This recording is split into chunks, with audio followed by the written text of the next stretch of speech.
Trading facts YouTube ఛానల్కి స్వాగతం. ఇప్పటి వరకు మన ఛానల్ సబ్స్క్రైబ్ చేసుకోకపోతే దయచేసి సబ్స్క్రైబ్ చేసుకోండి. వీడియోస్ అనేటువంటివి గట్టిగా చేయాలని అనుకుంటున్నా కానీ మనకి టైం అనేటువంటిది కుదరకపోవటం, కొద్దిగా ఎక్కువ ఇండియన్ మార్కెట్ మీద కూడా కొంచెం కాన్సన్ట్రేషన్ చేయడం ఇట్లాంటివన్నీ జరిగినాయి అన్నమాట. అందువల్ల కొద్దిగా ఈసారి నుంచి రెగ్యులర్గా చేయడానికి అయితే ట్రై చేస్తాం. ఈ విషయంలోనికి వెళ్దాం. మనం ఈ మధ్యకాలంలో మా బొంగు ఆఫ్ స్టాక్ మార్కెట్ ఛానల్ పోయింది.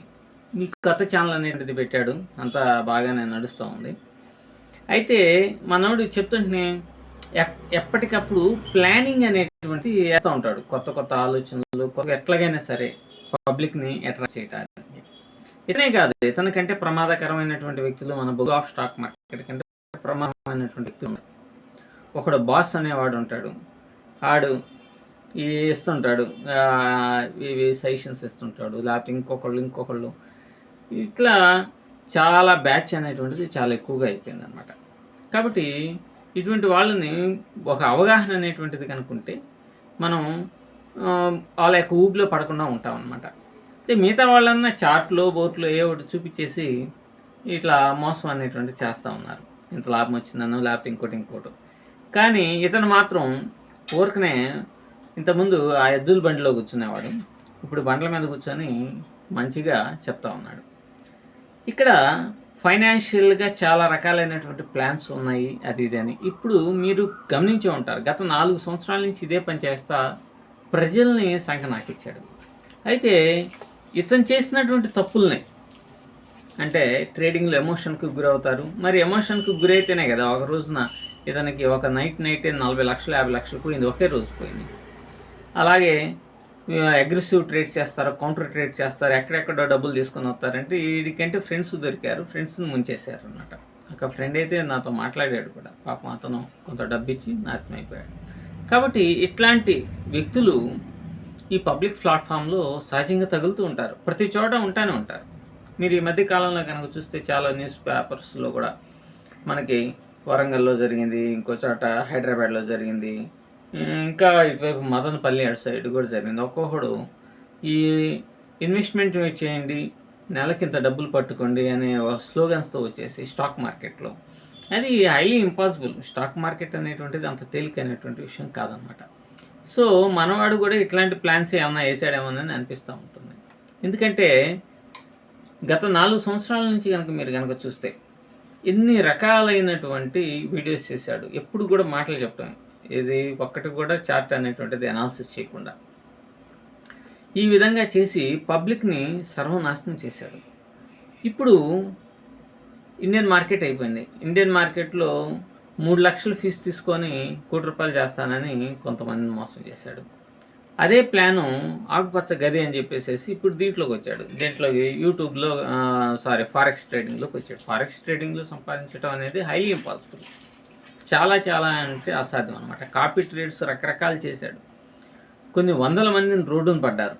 అయినప్పటికీ కూడా ఎంతమంది ఇట్లా జరిగిందన్నా కూడా వాళ్ళ యొక్క ప్రాఫిట్స్ అనేటువంటిది, వాళ్ళ యొక్క ఫీజులు ఇవన్నీ వస్తాయి కదా, దాన్ని బేస్ చేసుకొని మరలా కాపీ ట్రేడ్ వ్యాంటేజ్లో మొదలెట్టాడు. దీంట్లో చాలామంది ఇన్వెస్ట్మెంట్ అనేటువంటిది చేసినటువంటిప్పుడు దీంట్లో కూడా దాదాపుగా 93% వరకు నాశనం అయినటువంటిది పోయినాయి. డబ్బులు క్యాపిటల్ పెట్టినటువంటి వాళ్ళందరి డబ్బులు పోయినాయి దగ్గర. అయితే ఈసారి అంతకుముందు కోట్లలో పోయాయి, ఇప్పుడు మాత్రం అంతా ఒక 10 లక్షలకి 1 లక్ష 2 లక్షలు మిగిలిపోయింది అన్నమాట.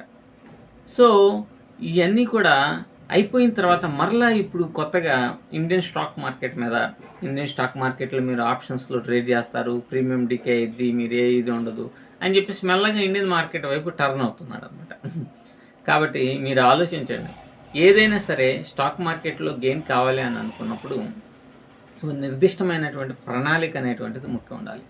చాలా కన్ఫ్యూజ్డ్గా ఉంటుంది మార్కెట్ని. నువ్వు లైవ్లో కూర్చున్నప్పుడు చాలా కన్ఫ్యూజ్డ్గా ఉంటుంది. అసలు మనల్ని ఒక గందరగోళానికి గురి చేస్తాయి. కాబట్టి దీని నుంచి మీకు ఒక అవగాహన అనేటువంటిది రావాలి అనుకున్నప్పుడు ఇతరుల మీద ఆధారపడటం కాదు, ఫస్ట్ మీరు కొంత స్టడీ చేయటం, లైవ్లో అబ్జర్వేషన్ చేయటం, రియల్ ట్రేడ్సే స్టాక్స్లో చేయటం, ఇటువంటి అన్నీ చేసి ఒక అవగాహన అనేటువంటిది, అంటే ఒక నాలెడ్జ్ని పెంపొందించుకున్న తర్వాత మీ మైండ్ అనేటువంటిది ఆ చార్ట్లకు ట్యూన్ అయిన తర్వాత మాత్రమే మీరు రియల్ ట్రేడ్స్ అనేటువంటి చేసి సక్సెస్ కాగలరు. మీకు ఎంత నాలెడ్జ్ ఉన్నప్పటికీ కూడా ప్రాక్టికల్గా లైవ్లోకి వెళ్ళినప్పుడు మీ ప్లానింగ్స్ అంతా కూడా కొద్దిగా గందరగోళానికి గురి అయ్యేటువంటి అవకాశం ఉంటుంది. కాబట్టి వీటిని బాగా ఆలోచించండి. ఆలోచించి మీరు ఒక స్ట్రాటజీని నమ్ముకొని ఇతరుల మీద ఆధారపడకుండా మీ అంతటి మీరు చేయడానికి ప్రయత్నం చేయండి. సో నేను చెప్పేది ఏంటంటే, ఇటువంటి బొంగు ఆఫ్ స్టాక్ మార్కెట్ని ఇంకా ఒక 100-200 మంది ఫాలో అవుతున్నారు.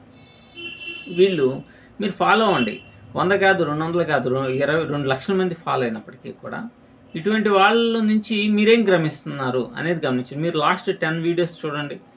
ప్రతి వీడియోలో వాడు 50 లక్షలు పోగొట్టాడు, వీడు 30 లక్షలు పోగొట్టాడు, వీడు ఇట్లా మోసం చేశాడు, మీకు ఇది అది, మీకు ఫైనాన్షియల్గా ఏదైనా సపోర్ట్ కావాలంటే నేను ఉంటాను అని చెప్పేసి చెప్తున్నాడు. మరి 5 సంవత్సరాల నుంచి చేస్తున్నాడు కదా, లైవ్లో ఉన్నాడు కదా, నేను చేస్తున్నాను లక్షలు వచ్చినాయని. అతని యొక్క P&Lని పెట్టమనాలి. లేకపోతే ఇదిగో ఎంత వచ్చింది, నాకు ఎంత వచ్చింది, ఇంతమందిని ఉద్ధరించాను అని చెప్పగలగాలి కదా. కాబట్టి ఇది నేను ఒక ఎగ్జాంపుల్ నేను చెప్తాను మీకు. దాదాపుగా 20 లక్షల మంది సబ్స్క్రైబర్స్ ఉన్నటువంటి డే ట్రేడర్ తెలుగు వాళ్ళే ట్రేడింగ్ అనేటువంటిది ఆపేశారు. మరి 20 లక్షల సబ్స్క్రైబర్ బేస్ ఉంది. కనీసం నెలకి మీకు ఎట్లా లేదన్నా సరే ఒక 20 లక్షల రూపాయలు ఒక యూట్యూబ్ నుంచే వస్తాయి, 25 లక్షల రూపాయలు వస్తాయి. మరి ఇంత ఆదాయం ఉండి కూడా వాళ్ళు స్టాక్ మార్కెట్ని ఎందుకని మానేసాము, మేము ట్రేడ్ అనేటువంటిది చేయట్లేదని వీడియోస్ చేశారు అంటే ఇది చాలా కాంప్లికేటెడ్ థింగ్ అన్నమాట. అది అంత తేలిగ్గా ఉండదు. మీరు వాడెవడో బాగా కోట్లు సంపాదించాడు, మనం కూడా సంపాదించాలి అని అనుకోవడం చాలా పెద్ద పొరపాటు. ప్రతి దాంట్లో కూడా ఎర్నింగ్ అనేటువంటిది 2 చాలా ఇంపార్టెంట్. మీరు లెర్నింగ్ కాకుండా ఏకాఏకన వేరే వాడి మీద ఆధారపడితే ఎర్న్ అనేటువంటిది చేయలేరు. కాబట్టి మీరు ఫస్ట్ ఆఫ్ ఆల్ ఎవరైనా సరే స్టాక్ మార్కెట్ని కెరీర్గా తీసుకోవాలి అని అనుకుంటే మీరు చూడండి, 2022-23లో సెబీ వాళ్ళ యొక్క డేటా ప్రకారం 95% ఫెయిల్ అయిపోతే, అంటే 95% మెంబర్స్ స్టాక్ మార్కెట్లో నష్టపోతున్నారు. కానీ ఇప్పుడు మీరు 25-26 కనుక చూస్తే, మన మార్చి వరకు కనుక సెబీ రిపోర్ట్స్ని కనుక చూస్తే 91% మాత్రం ఫెయిల్ అవుతున్నారు. అంటే ఒక 4% సక్సెస్ అంటే 9%, ఎంతమంది 5% సక్సెస్ అయ్యేవారు, ఇప్పుడు 9% సక్సెస్ అవుతున్నారు. అంటే ఇది ఎలా వచ్చింది? చాలా రకాలుగా దెబ్బలు తినేసేసి మనం ఇలా కాదు ఇలా చేసుకుంటే మనం స్టాక్ మార్కెట్లో నిలబడగలము అని ఒక ఫిక్స్డ్ ఇదికి వచ్చి ఎవరి మీద ఆధారపడకుండా వాళ్ళ స్ట్రాటజీని వాళ్ళు చాలా జాగ్రత్తగా వెయిట్ అండ్ సీ కోణంలో ఆలోచిస్తూ వాళ్ళకి ఆపర్చునిటీ వచ్చినప్పుడు మాత్రమే ఎంట్రీస్ అవుతూ ఒక నిర్దిష్టమైనటువంటి స్టాప్ లాస్ని టార్గెట్ని మెయింటైన్ చేసినటువంటి వాళ్ళు మాత్రమే స్టాక్ మార్కెట్లో ఇప్పుడు సక్సెస్ కాగలుగుతున్నారు. ఒక్కడొక్కడు మెల్లగా సక్సెస్ అవుతున్నారు. సో ఇప్పుడు ఉన్నటువంటి అన్ఎంప్లాయీస్ కానీ, లేకపోతే సైడ్ ఇన్కమ్ వచ్చేవాళ్ళు కానీ, గృహిణీలు కానీ, ఇటువంటి వాళ్ళు తొందరపడకుండా ఎవడో చెప్పింది ఆడికి 1,00,000 వచ్చింది, ఈడికి 1,00,000 వచ్చింది అనేటువంటి మాటలను పక్కన పెట్టేసి మనం సొంతంగా ఆలోచన అనేది చేసి సొంతంగా ఒక స్ట్రాటజీని నమ్ముకొని, యూట్యూబ్లో చాలా స్ట్రాటజీస్ ఉంటాయి, దాంట్లో ఒకదాన్ని తీసుకోండి, దాన్ని ఇంప్లిమెంటేషన్ చేయడం అది ఒక్కొక్కరికి 1 మంత్ పట్టచ్చు, 2 మంత్స్ పట్టచ్చు, 1 ఇయర్ కూడా పట్టచ్చు. బట్ 1 ఇయర్ తర్వాత మీకు దాంట్లో పర్ఫెక్షన్ అనేటువంటిది ఎప్పుడైతే వస్తుందో తర్వాత 100 సంవత్సరాల వరకు మీరు సంపాదిస్తూనే ఉంటారు. ఇది మాత్రం వాస్తవం. సో ఇతరుల మీద ఆధారపడవద్దు. ఇటువంటి బొంగు ఆఫ్ స్టాక్ మార్కెట్ లాంటి మోసగాళ్ళకి దూరంగా ఉండండి. మీ యొక్క స్టాక్ మార్కెట్ జర్నీని మీరే మీ సొంత రిస్క్ రివార్డులను బేస్డ్గా మీరు ప్రారంభించండి. అప్పుడు మాత్రమే సక్సెస్ అనేది అవుతారు. Thank you.